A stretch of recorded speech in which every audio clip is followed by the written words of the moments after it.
Early afternoon, everyone. I'm not sure if folks in the room are able to hear me. Welcome, everyone. My name is Brennan Solosky. Welcome again to our session today on Revitalizing Trust, Harnessing AI for Responsible Governance. Again, my name is Brennan Solosky. I am with the Center for Corporate Diplomacy at Meridian International. It's a pleasure today to be here to be talking about AI, trust, governance, and the intersection that we are at right now. And I'm very fortunate to be joined by some distinguished panelists who will be joining me today to talk about this pressing issue. To my left, Sarim Aziz, Director for Public Policy for South and Central Asia of Meta, is joining me. In addition, over across the way from me is Lusa Russo, economist and policy analyst at the OECD, focused on digital economy and policy division. And across my way, we have Mathis Pellerin, Vice President of Global Government Affairs at Oracle. Before we go ahead and begin, we'll go ahead and just provide some quick introductions to our work, our companies, just to give you a little bit of a flavor of where we're coming from as we dive into the subject today. I'll turn it over to Sarim. Thank you, Brandon, and thanks everybody for being here on this really important discussion. So yeah, my name is Sarim. I've been at Meta for over 8 years. I actually did not start on the policy side. I've been on the technology side of working on AI and mobile applications for most of my career. I've only worked in tech, but yeah, more increasingly, we found that even though Meta has been working on AI for over 10 years, actually that this conversation has definitely gone up to the next level. So excited to be here and add to the discussion. Lucia. Thank you, and good morning, good afternoon. It's a pleasure to be here. Thank you for the invitation. I'm Lucia Russo, as it was said, at the OECD. And at the OECD, we have a division that works on international AI governance. So this started years ago with the adoption of the OECD AI principles that are basically a guide for policymakers and stakeholders on how to foster trustworthy, innovative AI. And since then, we've been working to advance this work with our member states and beyond. We have also work that touches upon different sectors, and today we'll talk about the public sector and then other domains. But I'll stop here. Hi, good morning, everyone. It's a pleasure to be with you today in Riyadh. Thank you very much for the invitation. So I'm Mathis Pellerin. I'm the Global Vice President for Government Affairs at Oracle. Joined Oracle 2019, so almost 6 years ago. And my main job is to manage government affairs for Oracle outside the US. So in that job, I work a lot with government officials to see how technologies can help them be more efficient and support government public services around the world. For the one who don't really know Oracle, probably you know the brand, you know the logo, but you don't know what we do. It's very common. So Oracle, we are a cloud infrastructure and a cloud application company. So we provide technology for private sector, for governments, to manage their daily operations. So it can go from HR, payroll, but also customer experience. And you will find lots of our technologies in lots of sectors, including healthcare, e-government, financial services, and much more. So we have a very large portfolio, and very happy to join this discussion because AI is something very important now that we are investing a lot in that field, and in addition to our cloud infrastructure, AI technology is becoming much more important now. Thank you again, Sarim, Lucia, and Matthias. Really excited to dig into our topic today. But before I go ahead and begin, there's a couple of things I wanted to talk about in terms of trust.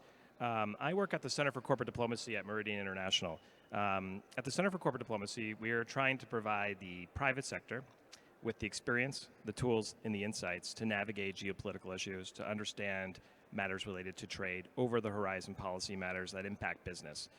We do that by providing insights to our partners almost on a weekly basis, whether that be a foreign visiting minister or ambassador. The relationships that the private sector now has with the foreign diplomatic community, with governments, is now more important than ever. The private sector, they are the new diplomats. They are part of the diplomatic community, and this is a new age that we are in at Meridian that we often refer to as open diplomacy.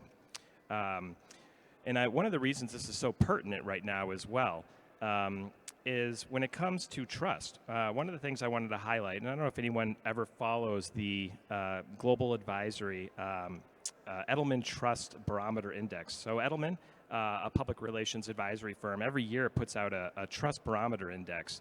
They survey over 30 countries, thousands of participants all over the world. And what they found, was quite curious to this conversation as well. The private sector is now the most trusted institution in the world, followed by the nonprofit sector, followed by governments, followed by media. There's been times in my working life where I know that's been completely reversed, where the private sector was not the most trusted institution. But we've seen quite an uptick over the past years, and that's starting to ebb a little bit in terms of how high trust in the private sector is, but it's still front and center. The private sector really is leading the way with diplomacy when talking about AI, when talking about governments, when talking about the possibilities that exist within this new infrastructure that we are now building out. So one of the things we're going to talk about today, just on that topic of trust, there's so much potential with AI, from potholes, navigating taxes, to getting your passport renewed. Some of the most tedious things that we all deal with. There's the ability and the opportunity that AI presents is truly tremendous. But at the same time, I refer to that Edelman Trust. 66% of global respondents right now actively believe that governments are purposely trying to mislead them. When you look at that stat right now in trust and governance, it is quite low, and there's a lot to be done when it comes to AI and when it comes to this topic, and the possibilities are truly tremendous. So one of the things I wanted to start talking about was a survey that was done just recently, conducted by the IBM Institute for Business Value. And they found that respondents believe government leaders are often overestimating public's trust in them. They also found that while the public is still worried about new technologies like AI, most people are in favor of government adoption of generative AI. Well, I'd like to open this up a little bit to my panel. So how can AI reshape this frustrating process, often linked to the distrust of government, and mitigate these touch points to build faith towards ethical, fair, and trustworthy AI solutions?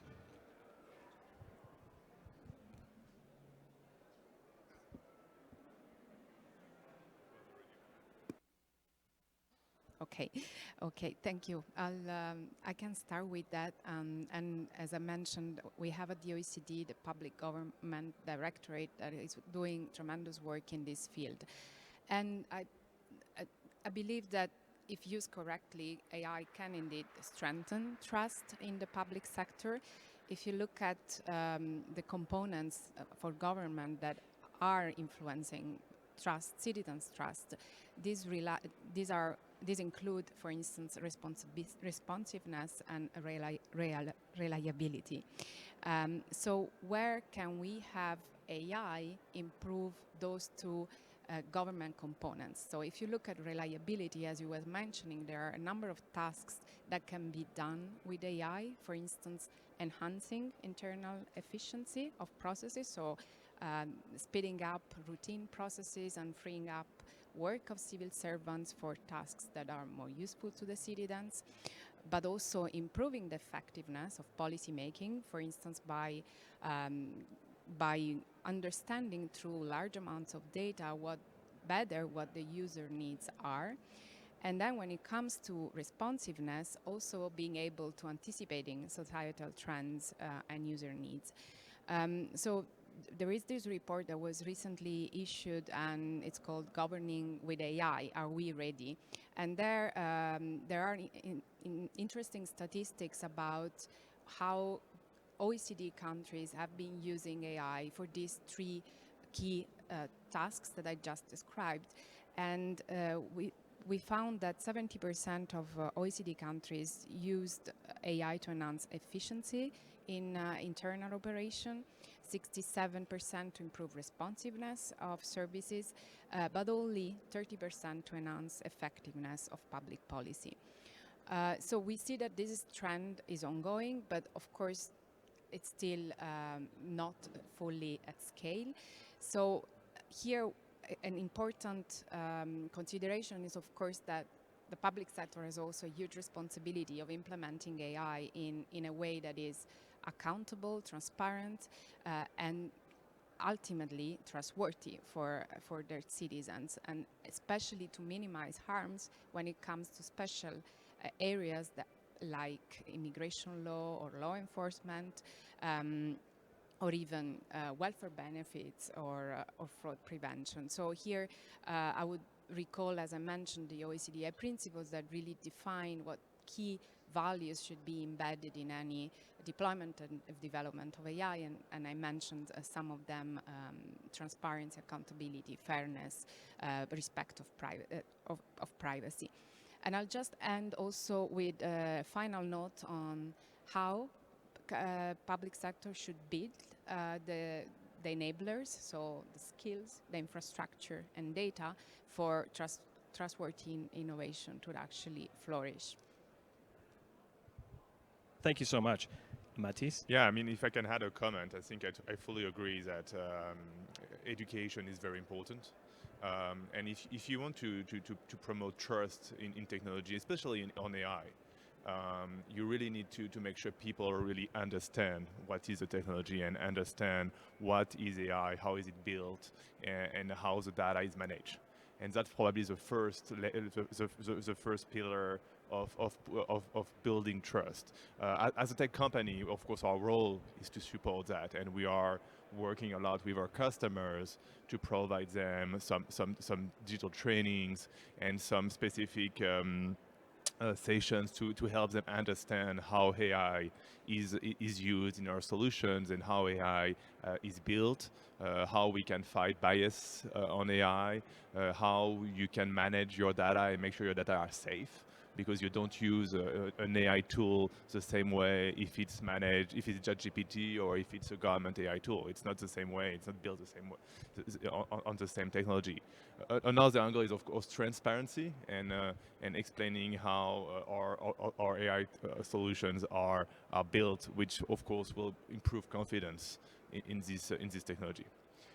However, I think education is the first layer, but it's not the only one. And there is also probably a more technical discussion to have about AI. And that's why understanding the technology is important to be able to go to the second layer, because if you have a more technical discussion, you need to make sure people really understand. So that brings me to the topic of sovereign AI. I think sovereign AI is becoming more and more important, especially for the private sector, because it ensures the data is secure and safe. If you're a government, if you're a private company, you're not going to use the same AI technologies that me or people in the audience here who are going to connect to ChatGPT and use AI for their personal activities, or you go to X, former Twitter, and use a new model which has been just released last week. If you're a private company or a government, you need to make sure that you are going to be able to train the AI models on some infrastructures that are safe, and your data is not going to be used by someone else especially if you put some very confidential data. So I think sovereign AI definitions, at least that's how I define sovereign AI. There is probably two ways to defining, two things you need to check. First, what AI models you're using. And are you able to train the models with your own data? And actually, when you are government, being able to train an AI solution using government data is super important. But you can only do that if you are able to get access to the models and train with your own data. If you cannot do that with ChatGPT, for instance, and sorry, Microsoft is not here, I'm just bashing ChatGPT, but I love ChatGPT, by the way. But I will not put my confidential data from Oracle in ChatGPT, because Microsoft is my competitor. So I cannot use these models to work. I need to have my own. So that's very important. So that and so being able to give access to some LLMs and train the LLMs. LLMs is large language models. Be able to train these LLMs with your own data is super important. And that's what we try to do in Oracle. We have lots of customers that are involved in very critical operations, like if you're a nuclear plant or if you are a healthcare company, you need to be able to get access to these LLMs and use your own data. So we work with OpenAI, we work with Cohere, etc., and we give the ability to our customers to get these technologies, but with their own data. So that's the first thing. The second thing is where your data is hosted and where your data is going. Because if you are a research institute or an university or an academic institution, you're making some good research on a specific topic. Maybe you don't want your AI trainings to go in the US or to go in China. So that's also another point where you're going to put your AI data, and it's very important for if you want to build a sovereign AI, you need a sovereign infrastructure. So what is in the back office, I want to say, of AI? It's cloud. It's very easy. Cloud technology is the first layer of AI. So you need to have a sovereign cloud which is going to host your data to make sure your data are not going to leave the country, and your data are going to be based in the country where you're based. So that's very important, and it's even more important for government. And just to finish on that, to give an example, is what we are currently doing here in Saudi Arabia. Oracle is building cloud infrastructure in Saudi Arabia, and we already operate a few data centers in Jeddah, in Riyadh, and very soon in Nehom. However, we know that government entities here in Saudi Arabia, they want to have the benefits of cloud and AI technology, but they don't want to put all their data in a public cloud. They want a sovereign cloud. So what we are doing here in Saudi Arabia is that we are also building, in addition to our public cloud, we are also building sovereign cloud with STC. STC is Saudi Telecom, is a telco company here in Saudi Arabia. And STC is building with Oracle a sovereign cloud where we are going to be able to train and host critical data from the Saudi government and make sure when they use AI technology, when they embed AI technology into public services in Saudi Arabia, they will be able to use government data and make sure it's safe and it's not going back elsewhere. It's not going back in the US, it's not going back to UAE, it's based here in Saudi Arabia, and so that's very important. Thank you so much. And more questions to follow up on that related to some of the work here, as well as making sure data remains sovereign and that we have interoperability as well. So quite a lot on this subject, but I want to turn it over to Mr. Aziz very quick. Thank you, Brandon, and thank you to my panelists. I think, as Lucia set the scene on the principles, and Matisse talked about some of the considerations for deployment, I think it's important to just emphasize that, I mean, AI is not a new thing, right? I think sometimes we forget it's, I think it's important to kind of differentiate and reframe the discussion around, like, why is this, the trust deficit you mentioned, like, why is that increasing? For something that, what is the difference between the AI that we were using 5 years ago versus the AI today? From the perspective that, AI has been used, any computer system that helps, like, analyze, perform functions on existing data, that's been happening for a while. But what's so exciting about this new age of AI, so to speak, is the fact that its ability to not just perform tasks on existing data, but to create new data. And it's multimodal. It can take text, it can take images, it can take video, audio. So that's the exciting part. And I think that does what's crucial as to what Matisse is saying, that this is so important, this technology, and we do believe at Meta that it has a transformative potential, to the point that it's so important that it shouldn't be in the hands of a few, which is actually exacerbating the trust deficit. You can't have a few big companies based in the United States that control this technology and leaving. And if you talk about governments, well, governments are like, well, where do we get this technology, right? Especially in the developing world. So I think it's really important to understand that the current model, especially as Matisse kind of highlighted, of these closed proprietary systems owned by a few companies, is just not going to get us there. So we need to fundamentally change the way the path forward needs to be an open source one that has wide acceptance, that is accessible to all countries. And I think that's why Meta has, and our CEO wrote this letter about open source AI is the way forward to ensure that nobody gets left behind, to ensure that people in this part of the world and other parts of the world have a part in that conversation. They can test the models, they can understand, they can look under the hood, see how it's done. They can take it and fine tune it, as Matisse said, to their local cultural context and languages. So I just want to be just be clear. I think that is going to be fundamental in terms of governments adopting and supporting the open innovation approach to ensure they don't get left behind, that they're part of that conversation. I have lots more to say on that, but I just wanted to seed that idea. No, that's an absolutely great point, and that brings me to a little bit of my next question as well. So we're not quite there yet, but not far on the horizon. One would want to ask AI about their evaluation that they received, or maybe the patient that was denied service as a result of AI, or other mix-ups that might happen, and the powerlessness that one might feel as a result of that. So I would be very curious to follow up on your question as well, and I would love for Matisse and Lucia also to comment. But with Meta, can you talk to me a little bit about how Meta is leveraging and working with government to improve public services and enhance trust in AI? Thanks, Brandon. So yeah, I think we've in our conversations with government, we do see with our open source approach that we see amazing adoption with startups. They love open source technology. I mean, Meta, again, as I said, they're not new to open source. If you are familiar with web technologies, Meta has done plenty of open source work around that, around React and many other technologies. And AI itself, we have 1,000 different libraries prior to these LLMs that we've open sourced. So I think the main consideration is with government is one, trying to tell them that if you are already doing an open data approach, that's an open AI approach, open innovation approach is going to be an extension of that, right? So the first is are your data sets open in terms of allowing the public sector and the startups and private sector that works with those data sets. I mean, it's becoming ubiquitous in terms of data sets. Yes, you need to control where it's at. You need to have full control over it, be able to customize it. But I think it's just really about democratizing the access to that, to the data sets, but also the models.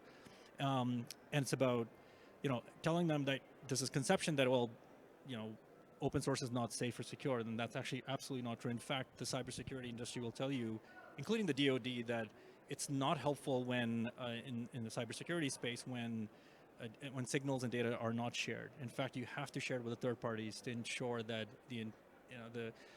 you're able to respond to the threats and bad actors. So from our perspective, it's educating governments around the fact that open source AI can accelerate innovation, it can increase access within public sector, and the fact that you control your destiny. You gives you flexibility where you want to deploy it, whether you want to do it some cloud, some on-premise, whether you want to, what amount of data you want to be fine-tuned, what do you want to use RAG for retrieval augmented generation, and it increases accountability.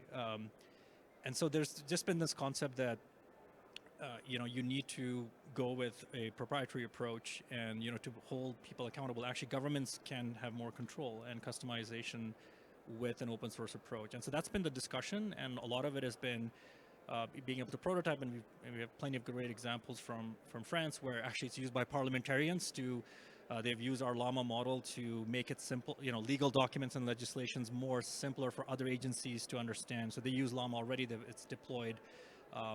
There's plenty of great examples in healthcare as well with Mayo Clinic, which is one of the largest medical nonprofits that is using it for radiation oncology in terms of how in their diagnostics.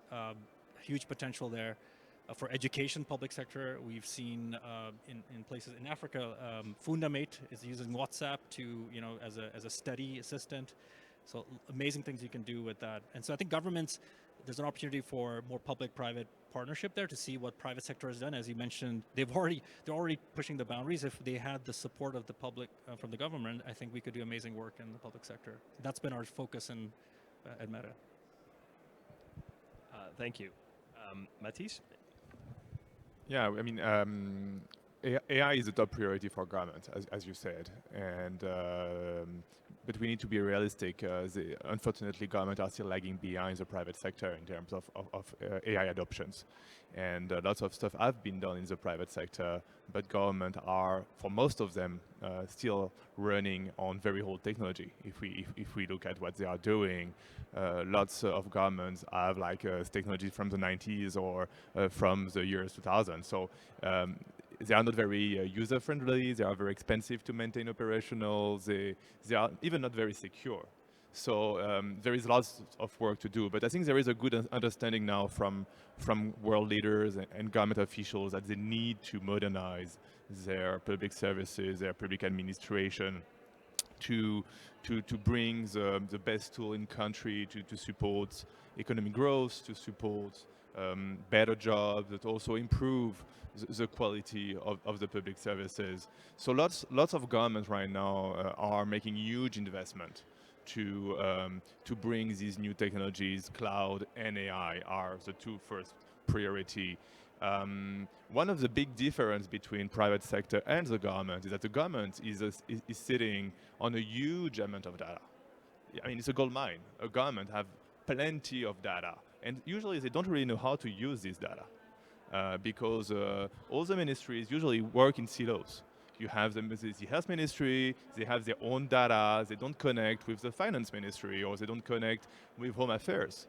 So it means that they are not talking to each other, and they are not able to really leverage the power of AI. So a first thing that they need to do is first to connect this data, and also to use this new technology like AI to be able to really, analyze the data and make decisions which are based on facts. So facts based, and it gives insights to the politicians. It gives insights to the various head of administration about what decisions they should take through this analysis, through the big data and all the data analytics they can use. I'm very convinced that AI technology is really going to improve public services and improve the quality of public services. As Lucia said just before, there is a change in how AI technology today can be used. AI is not new, and for a very long time we have been using AI to manage very non-complex operations with very low value added. But now with Gen AI, we have a switch in how the technology can be used, because Gen AI can manage very complex requests, and it can also give you personalized answer, which is very valuable for a government, because if you're a government, it means that you can use Gen AI to automate lots of the tasks which were done by your civil servants before, because they were complex.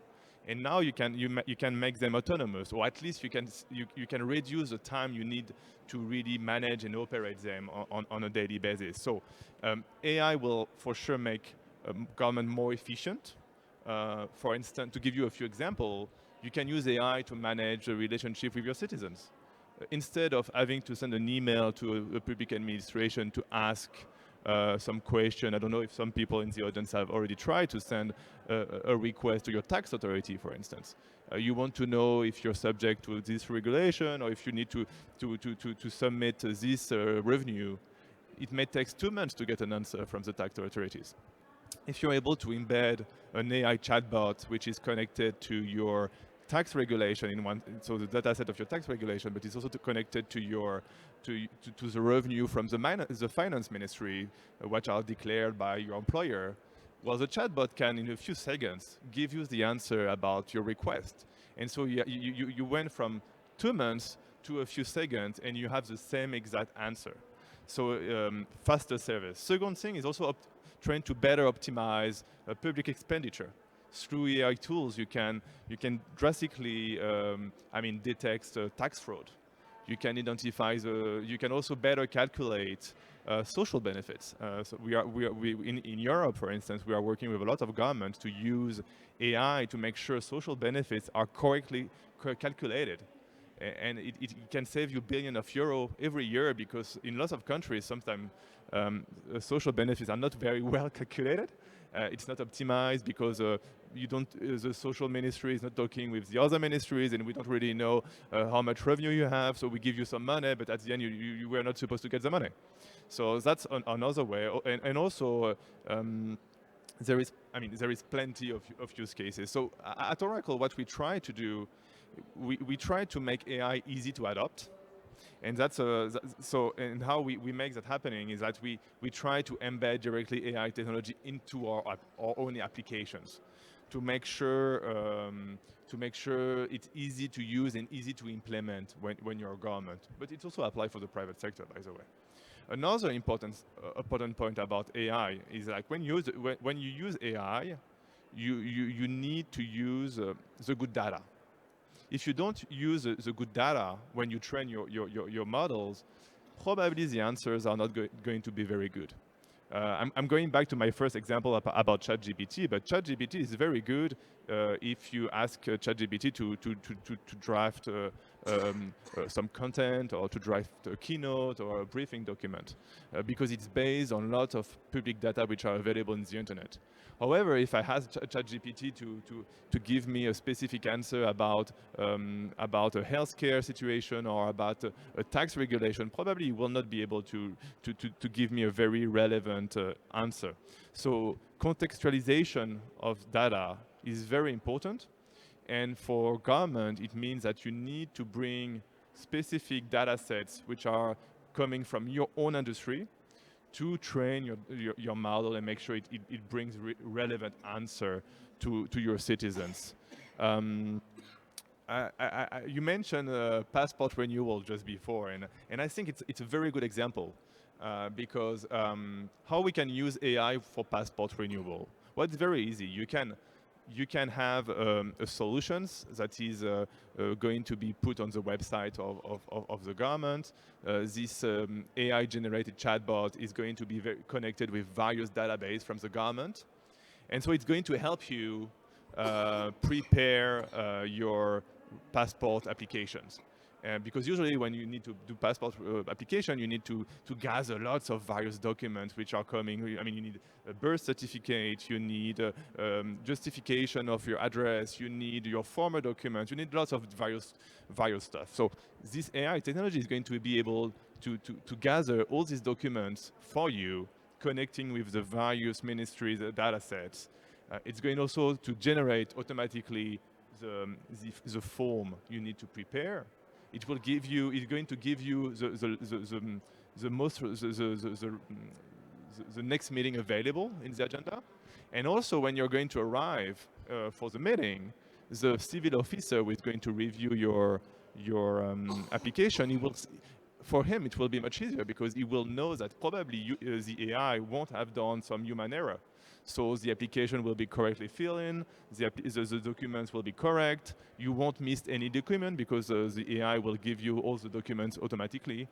And at the end, it's also going to improve how the civil officer is going to work because he will not waste some time to tell you need to come back, etc.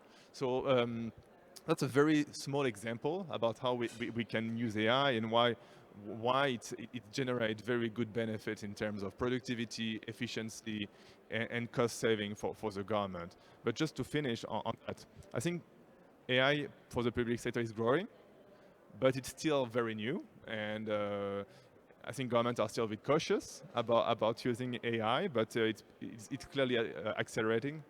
And now we see lots of use cases which are already live and generates very good benefits for citizens and the government. Thank you so much. My apologies for the coughing attack I seem to be going through right at the moment. I should have brought a little water on the stage. I think one of the things I wanted to talk about, and you were just mentioning this, was the interoperability aspect of much of AI.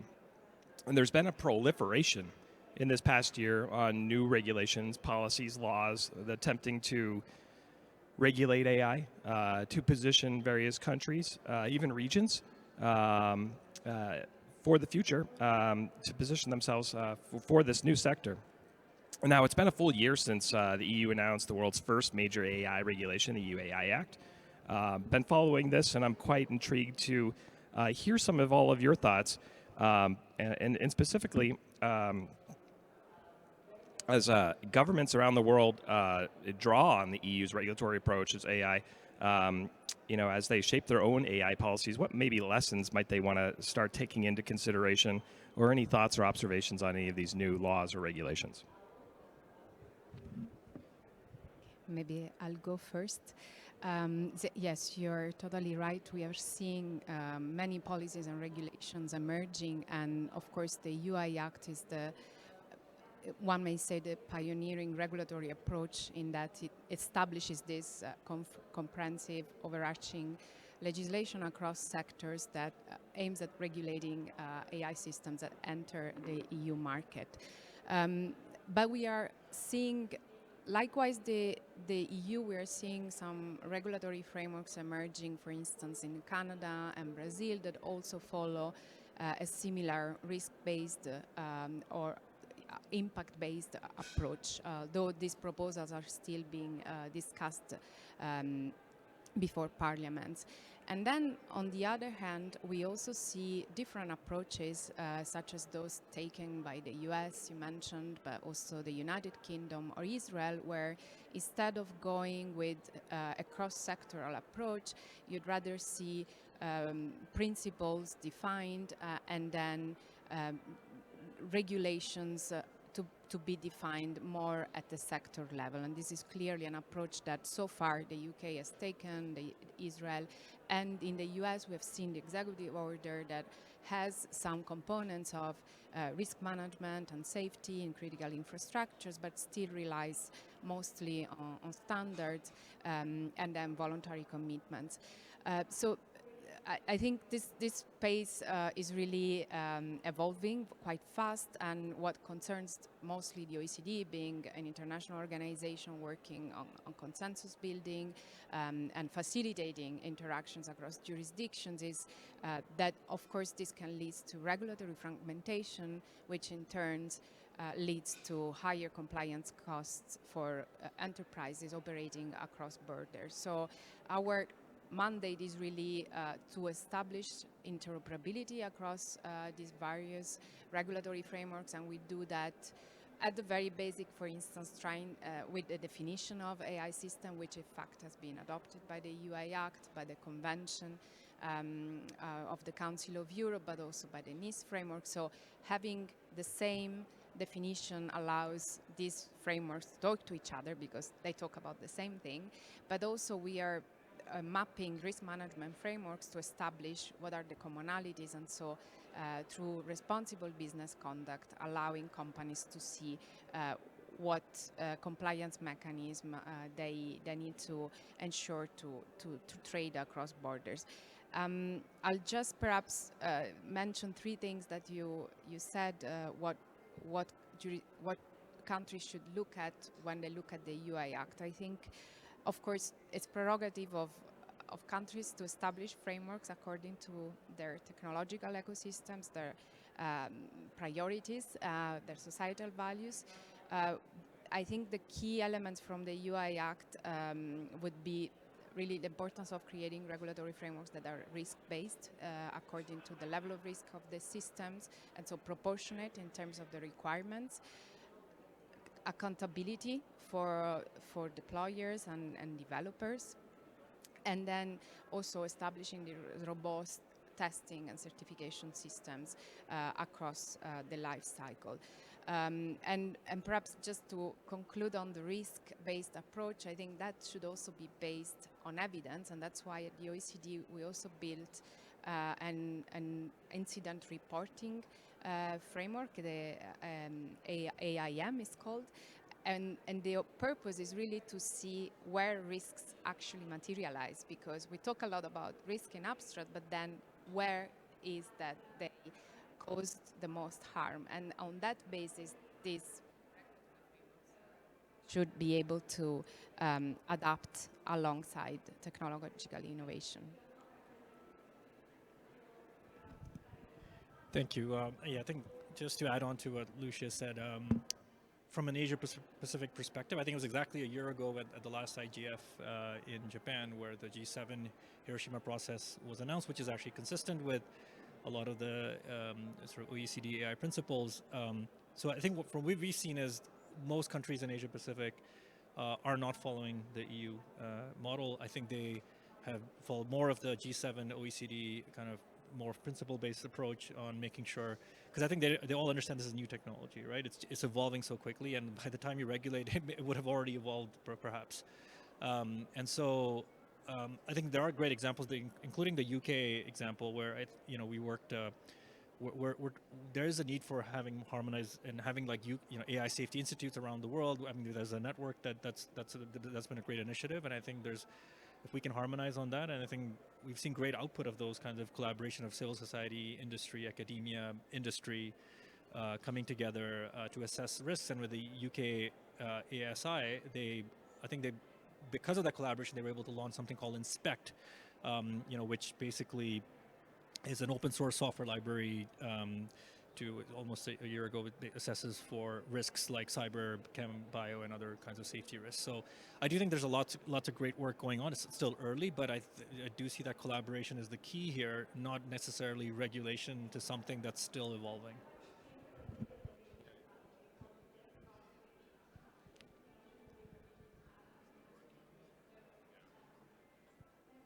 I can hear you. But not working very well. Oh, okay, it's back. It's not back. Okay, can I have another mic maybe? No? Okay.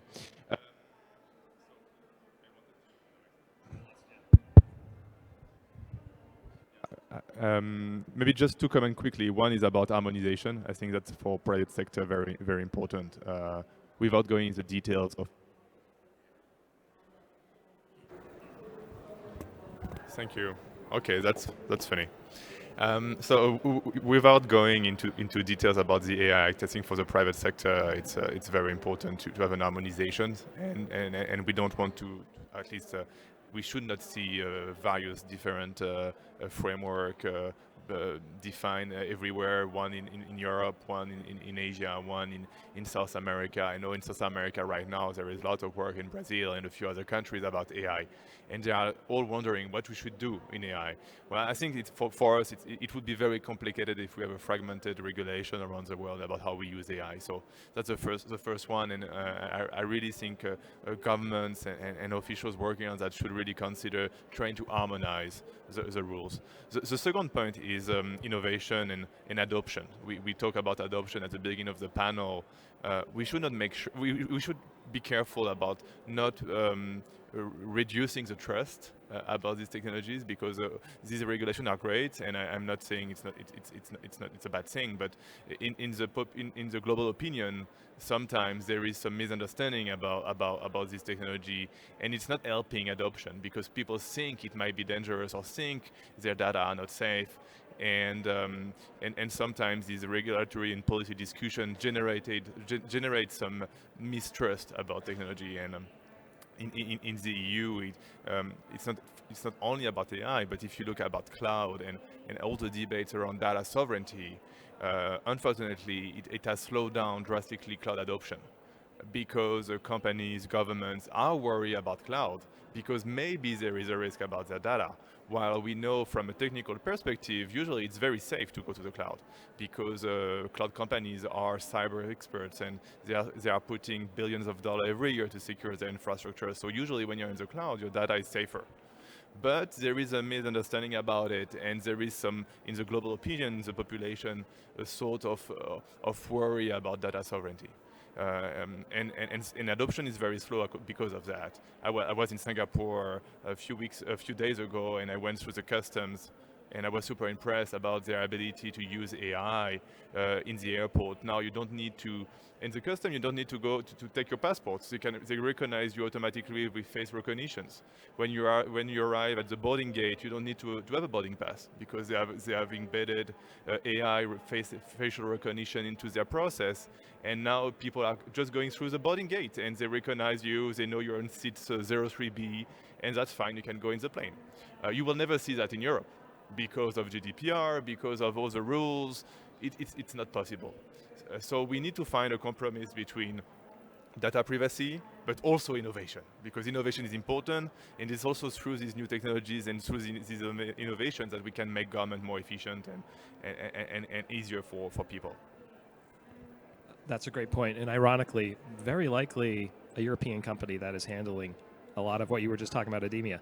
Uh, but you're absolutely spot on right there with GDPR. I think one of the other things I wanted to talk about, and we started talking about this already, was in terms of partnerships. And you mentioned this a little bit about some of the large companies and the influence that this has. But I think one of the things I'd love to chat a little bit about and get some of all of your thoughts are on what you think the role of partnerships with the private sector is going to play, including startups. How is this going to evolve outside of just some of the big companies? And I'll kick it over to you, Aziz, as I know you started talking about this already. Thanks, Brandon. Yeah, I want to make sure others can chime in, but I think just to using Singapore as a good example, there even a government like Singapore that has is quite innovative. I think still part of the reason is because they realize the value of the startup the private sector and the startup community, and so I think that's where governments can really tap into their local talent and entrepreneurs and startups who are already they've picked up this technology. They're already doing great things with it. And I think one of the proofs of this is that we ran an APAC AI accelerator across Asia Pacific, across 13 countries, everything from Bangladesh, Nepal, all the way to Australia, New Zealand.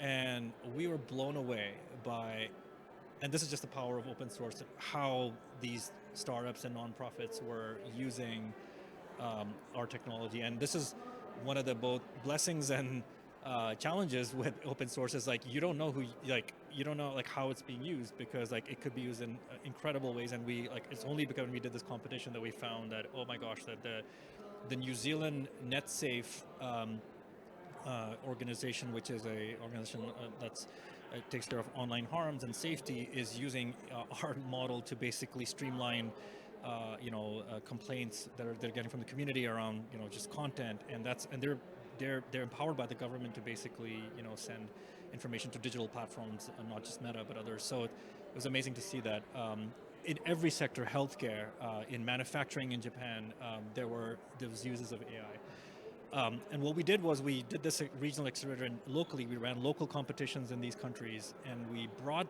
the local government to say, come and see what your own local startups are doing with this technology. And they're doing it in the sectors that you care about. They're doing it in healthcare, they're doing it in manufacturing, they're doing it in Taiwan. There was a company that was able to use AI to identify use blueprints to identify building code violations, and whether the IDs are using, it adopts to the local laws and regulations. So it's incredible stuff. Things we couldn't think of were being done. And so we engaged over 23 different government agencies across the Asia Pacific region to show them, here's what happens when you work with your, the private sector. And it can be foreign big tech companies, but it can be your local talent who are already using all the tools available to them. That's the power of the cloud. Your local talent can use whatever tools there, if it's Oracle Cloud or whatever makes sense for them, Amazon, Microsoft, and again, the power is open source because you're not locked in. With open source, you can take your data and take it wherever you want to put it. You want to put it in Oracle? Great. If you want tomorrow, if you get a better deal with Microsoft, go there. It should be what makes sense for you and gives you that control and flexibility.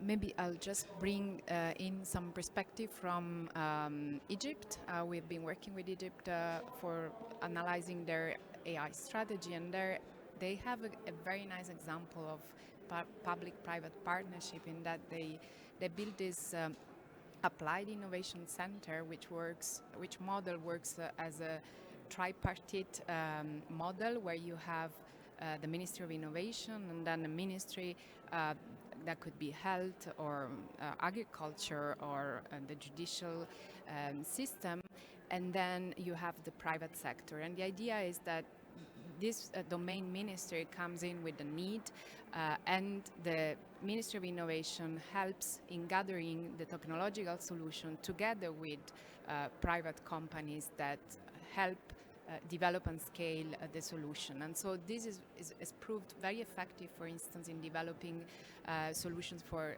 the health, like diagnosing retinopathy linked to diabetes, or even speech-to-text recognition for the judicial system. So I think there is,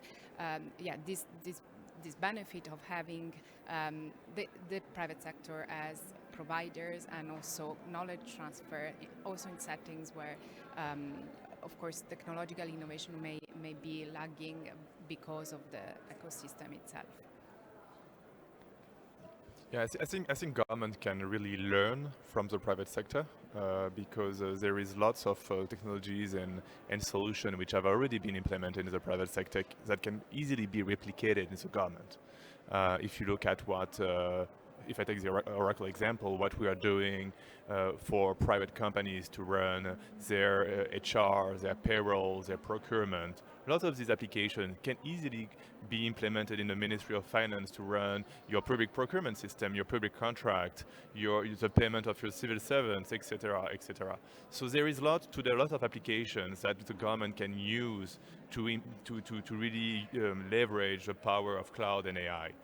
If I give you an example about healthcare, healthcare is a very important topic for Oracle. We bought Cerner a few years ago, which is a big electronic medical records company. And since then, we have made huge investment to modernize the healthcare sector, because we are very convinced that there is a lot of things to do. One of the main challenges of healthcare right now is that the data is fragmented. You have lots of various actors, stakeholders on the healthcare space, from health agencies to hospitals, to private insurance, etc. So there is lots of them, and usually the data is not really connected to each other. So what we are doing right now is trying to build an ecosystem solutions that gives the ability to governments to connect all these stakeholders together and have a global visibility at the national level, population level, to give, and using AI to give a better understanding for government officials about what is a national situation. So we call this a data intelligence platform for healthcare. It's already implemented in a few countries, but this platform using AI technology gives the tools to identify and detect diseases, for instance, or to predict all the patient's needs in a specific region, even a specific country, a specific city, sorry. That's something we have done during COVID, and we saw it was working very well, and there is a huge demand for governments to have this type of dashboard, which is going to help them reduce healthcare costs, but also be able to improve patient outcomes. And the second level is a bit lower. Is about how we can modernize hospitals and how we can help health professionals like doctors, etc., to improve their quality of work in the hospitals, to make the hospital more efficient. And so actually we just released a few weeks ago a new electronic health record, which is actually, to make it simple, it's a hospital management system. So it's a software that manage the appointment for the doctors, drug prescriptions, number of beds you have, everything in the hospitals. And now we are embedding AI technology to try to automate all the tasks right now the health professional needs to do, like drafting a report, like putting the meeting in the agenda, or drug prescription. It takes time. And so now we are embedding voice recognition in our systems, and so doctors can just record the meeting, and at the end of the meeting, the AI is going to generate everything for you. So no reports to draft. AI, it will be generated by AI. The next meeting will be put in the agenda automatically through AI. Same for the prescription, etc. And we are able to reduce the time practitioners and health professionals are in front of their computer and not talking to the patient. So that's very important, and that's something which is already live. Actually, in Saudi Arabia, in UAE, in Qatar, we are already implementing these solutions in a lot of hospitals, and we see drastic important improvement in how patients are using healthcare in these countries. But it could be applied in much more situation. Justice is also one of them.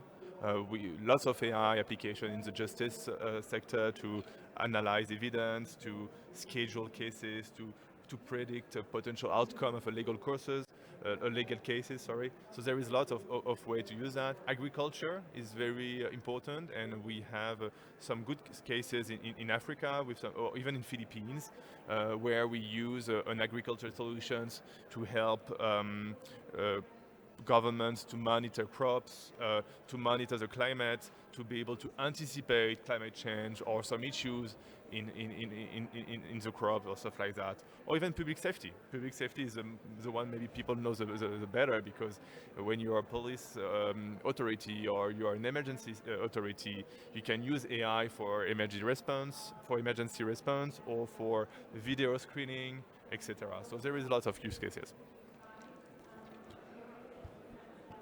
Fascinating subject. We could go on for quite some more time, and I have more questions in regards to emerging and frontier markets and how AI could be applied there. And I would love for us to continue on the conversation. But we are at the bottom of the hour, and I would love to end on that optimistic note around partnerships as well. So much can get done in that space. If one could have a favorite sustainable development goal, number 17, partnerships would be mine. So much gets done there. So just amazing to be able to talk about this with all of you today. Thank you again, Matisse, for joining us. Lucia, for joining us from OECD. Aziz, thank you again, Mr. Aziz Surim, for joining us as well from Meta. It's really been a pleasure to have this conversation today, to understand the role that the private sector plays in this space, its leadership in terms of building trust with the public sector as well. Truly a fascinating subject. And it was a pleasure to join you all today. I'll be around. I know Aziz, Lucia, and Matisse will also be around. We'd be love to take some questions at the end, as I think we might be out of time.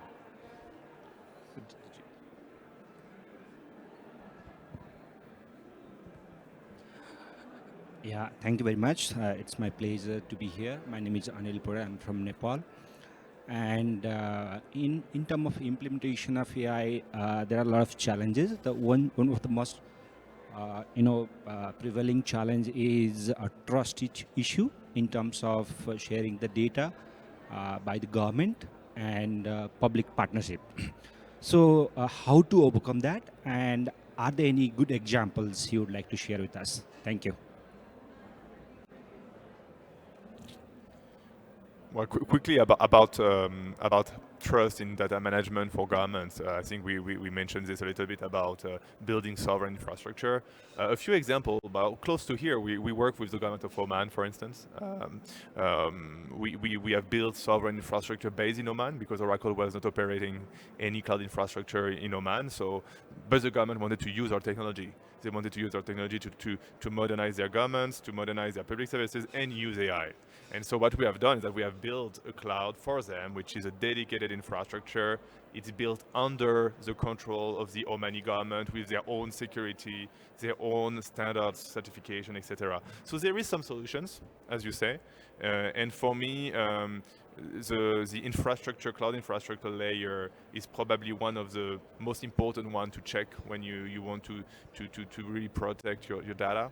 And after we can also go into the protection of the data sets, anonymization, etc. But that's another aspect which is, I would say, much easier. But yeah. At the risk of contradicting Matisse, but just to say yes, I mean that's one option. But I think with the answer is open source, where you're not locked in. You control your data. If you want, I mean, actually, Llama, which is Meta's model, is available through Oracle's cloud infrastructure. So yes, if you want to host it there, you can. But if things are too sensitive for the government of Nepal and you'd like to host it on your own infrastructure, you're happy to do that. You can also do both. Like, it can be hybrid. You're not locked into one proprietary system.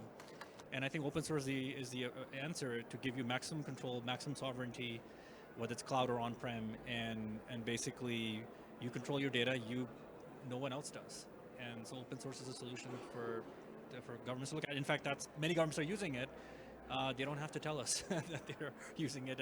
And to some point, there are use cases where, especially now, where I think the next generation is going to be these things aren't going to run on just cloud and servers and computers.